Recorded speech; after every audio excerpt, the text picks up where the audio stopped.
অনুপ্রেরণীয় শিক্ষণীয় একটি গল্প।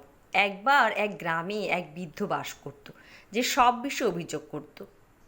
সে নিজেকে বিশ্বের সবচেয়ে দুর্ভাগা মানুষ হিসেবে ভাবত, আর সবসময় বিষণ্ণ এবং খারাপ মেজাজে থাকত।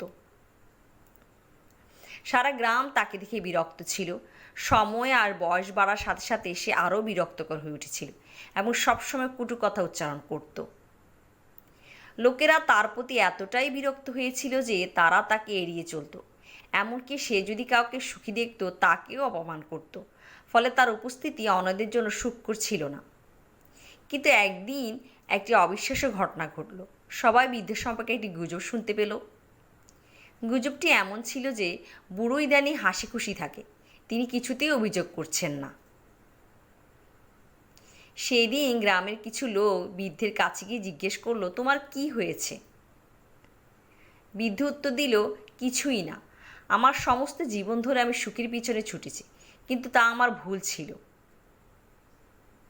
তাই আজ আমি সুখ চাওয়ার কথা না ভেবে বেঁচে থাকার সিদ্ধান্ত নিয়েছি এবং জীবনকে উপভোগ করব।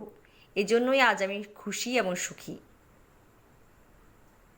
গল্পের নৈতিক: আমরা যদি সুখের পিছনে না ছুটে বরঞ্চ জীবনের প্রতিটি মুহূর্ত উপভোগ করি, তবেই আমরা প্রকৃত সুখী হব।